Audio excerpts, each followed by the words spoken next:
to your original point to me, in all my years of reporting on Everton and watching Everton, I've never known the club as dysfunctional and toxic as it appears to be at the moment. And there have been some rough times over the years that we've covered, as you well know. But when you look at that league table, 19 games, 15 points, 3 wins, that is a very, very serious situation. And that is why fans are so concerned, not just about the present, but also about the future. Very serious situation, says Phil McNulty, the BBC's chief football writer. Well, joining me now is one of our regular fan voices on Radio Merseyside's Friday preview show with Julia. It's Ped from Toffee TV. Evening, Ped, you okay? Yeah, hi mate, you okay? Yeah, good, thanks. Talking to Phil McNulty there about what he describes as obviously a serious situation at Everton. How worried are you now about the situation generally as a whole?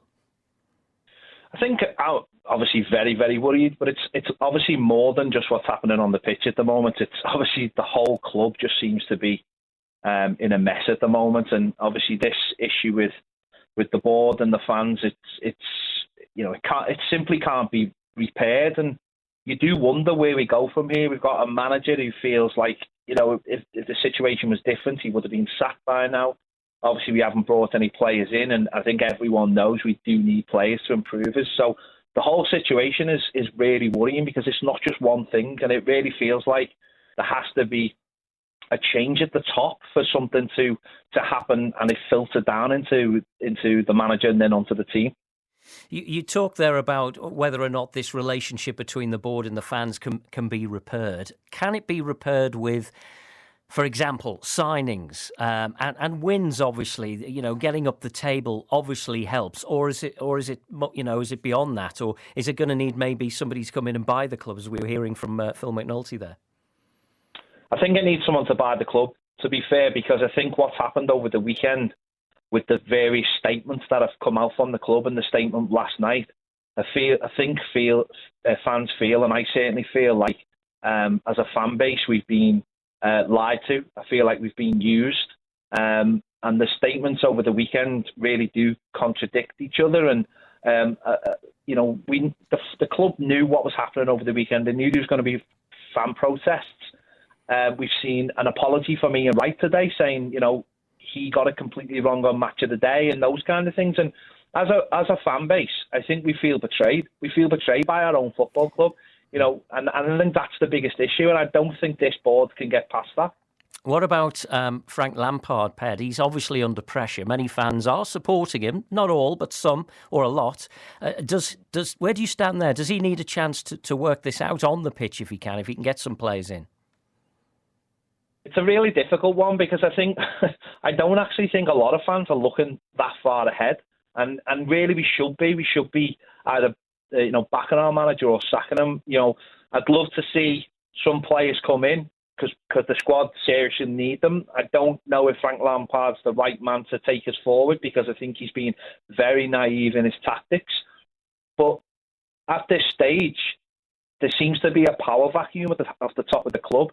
They're obviously being very, very quiet, apart from obviously a couple of statements from Farhad Moshiri. And it'll be very interesting to see what they do with Frank Lampard. And I don't honestly believe he should be the Everton manager because I just don't think he's good enough. And I think if we're going to sack Rafa Benitez last season, Frank Lampard should be in exactly the same boat. But both managers and managers before that are dealing with the cards they've been dealt, and that goes higher, obviously. So it's a very, very strange position Everton find themselves in, and I think Everton fans on the whole are really, really confused. I think a lot of them feel like Frank Lampard shouldn't be the manager, but are probably thinking, well, who else comes in? The obvious names would be someone like Sean Dyche or even a David Moyes if Everton were actually to perversely get a positive result on Saturday against West Ham. But it's such a confusing time to be a fan at the moment, and I think Everton fans just want to see some kind of change and some kind of acknowledgement that there are issues. I think the club so far haven't even acknowledged that there are massive issues at this football club. They just seem to be going along like it's business as normal, and it clearly isn't business as normal. Is that going to make it difficult for the club to bring in quality players, and January is never, as we often say, is never the easiest time to bring in, real quality players, and particularly strikers. And this is the one area of the pitch where Everton need to find some quality and some consistency in terms of players who can put the ball in the back of the net. But it's not easy, is it, to find those kind of players? No, it's certainly not, and I think we're in a market that is getting more and more competitive. We used to like to think of ourselves as being in the market with maybe the likes of Spurs and teams who are bidding for European football, but now we look like we're in a market with teams that are obviously teams like Bournemouth and teams like Nottingham Forest, teams who are also trying to stay up, and they at the moment seem to be able to offer more than Everton can, certainly in finances. And the players who we've been linked with, and I know that's not always the right way to gauge it, but there are the players who are quite young in their very early 20s who don't have any kind of goal-scoring record, or people who are journeymen who are in their early 30s, maybe who are at a decent level and are looking for the next club. And that, Everton have got to make a decision which way they're going to go. But right now, it doesn't seem like there's anyone really set up to come in. And if they are, it looks like a loan deal. Maybe Everton are just going to have to take a chance on someone, and whether that's someone like Dembele at Lyon, Everton are going to have to make that decision quick. But obviously after Saturday, we don't have a game till, I think it's the 4th of February against Arsenal. It does give us a little bit of a chance maybe to bring someone in. So it doesn't look like there's going to be anyone in between now and the West Ham game. So it does give them a little bit of a chance. But there's so much that could happen in that 10 days after the West Ham game. And there's so much that needs to happen as well. And just on that West Ham game, Ped, clearly a huge game, although, you could say they're all big now, aren't they, between now and the end of the season. Do you see this going to the wire again, or, could one win suddenly spark something off, or how do you see it? What's your gut feeling? Certainly on Saturday, obviously West Ham are in a difficult position like we are, but obviously they're at home. I'll be honest, I look at the situation and I think Everton are coming to the end of probably the easiest run they've had all season. We've played the team bottom of the league twice at home and lost to both times, and we're going into Arsenal, Liverpool, teams like that after it. And it's, to me, I think if Everton don't get signings in, I think we might be relegated in April. I don't think it'll go as far as last season. Generally, as we are now, I think we're easily one of the worst 3 teams in the Premier League, and I think the sooner the club recognise that and stop pretending like everything's okay, then the sooner maybe they can get players through the door, because it really is massively important. Now, Everton don't have goal scorers.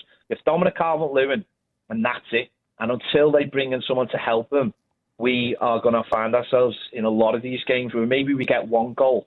But, we've seen how easy Southampton and Wolves have cut us apart in the last couple of weeks, and they're our competitors. So Saturday, yeah, it'd be fantastic if we can get something, but we really have to get into the transfer market at some point. Yeah, it's a huge game. There's no doubt about that. And the irony is, and the frustration just finally, is that Everton played well against Manchester City, got a good point there, played well against United. I know they lost the game, but it was a better performance.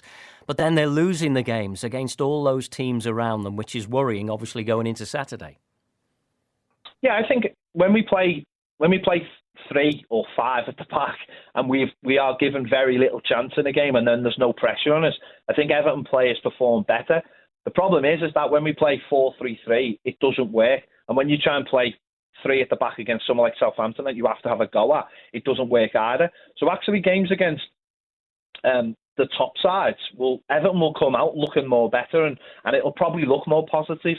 But the likelihood is that we might only get, say, a point out of those games, or, against those top sides. And it might look like a moral boost or a moral victory. Everton need real victories. Everton have won 3 games all season. And, you get those wins by beating the teams that are around you at home. And Everton have, massively struggled to do that this season. And obviously 2 wins all season at home is really, really, the manager shouldn't be here. Let's get it right. He shouldn't be here. But what is out there? Who can we attract, managers or players? And that's a question that the board need to ask themselves. Ped, as ever, good to talk to you. I know we'll talk again soon, and we'll watch developments closely, obviously. Ped, thanks for joining us tonight. Cheers, Ian. Thank you. There we are. That's Ped from Toffee TV here on BBC Radio Merseyside.